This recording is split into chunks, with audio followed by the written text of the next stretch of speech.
अस्सलाम आपका अपने चैनल खेल के मैदान से मैं हूं मजहर जावेद। नाजरीन, वुमेन T20 वर्ल्ड कप 2026 के दूसरे सेमीफाइनल में इंग्लैंड ने जबरदस्त ऑलराउंड कारकर्दगी का मुजाहरा करते हुए जनूबी अफ्रीका को 40 रन से शिकस्त देकर फाइनल के लिए क्वालिफाई कर लिया। इंग्लिश बैटर्स ने जिम्मेदाराना बैटिंग करते हुए मजबूत मजमूआ बनाया, जबकि बॉलर्स ने जनूबी अफ्रीका की बैटिंग लाइन को मुकम्मल तौर पर काबू में रखा। अब फाइनल में इंग्लैंड का मुकाबला ऑस्ट्रेलिया से होगा, जहां शायकीन क्रिकेट को एक सनसनीखेज मुकाबले की उम्मीद है। टॉस जीतकर जनूबी अफ्रीका ने पहले फील्डिंग का फैसला किया, जो इब्तदाई ओवर्स में जबरदस्त साबित हुआ। इंग्लैंड ने सिर्फ 23 रन बनाए और इसकी 3 अहम विकेटें गिर गई, लेकिन कप्तान नेट एस्क्योर ब्रंट और तजर्बाकार बैटर बेदर नाइट ने जिम्मेदाराना बैटिंग करते हुए चौथी विकेट के लिए 133 रन की रिकॉर्ड पार्टनरशिप कायम की। एस्क्योर ब्रंट ने 47 गेंदों पर 75 रन, जबकि बेदर नाइट ने 58 रन बनाकर टीम को 20 ओवर्स में 5 विकेटों के नुकसान पर 169 के मजबूत मजमूए तक पहुंचा दिया।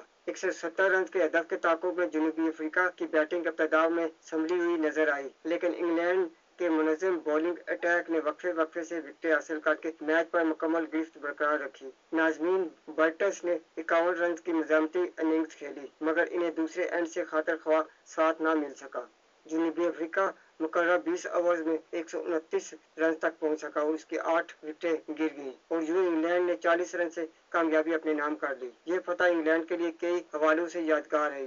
टीम ने न सिर्फ मुसलसल 2 आलमी टूर्नामेंट्स के सेमीफाइनल में जनूबी अफ्रीका से मिलने वाली शिकस्तों का बदला लिया, बल्कि 8 बरस बाद वुमेन T20 वर्ल्ड कप के फाइनल में भी जगह बना ली। अब शायकीन क्रिकेट को लॉर्ड्स में इंग्लैंड और ऑस्ट्रेलिया के माबेन एक सनसनीखेज फाइनल देखने को मिलेगा। नाजरीन, अगर आपको मेरी वीडियो पसंद आती है तो इसे लाइक और सब्सक्राइब जरूर करें और बेल आइकन के बटन को दबा दें, ताकि आपको मेरी वीडियो बर वक्त मिलती रहे। इसके साथ ही मैं आपसे इजाज़त चाहूँगा।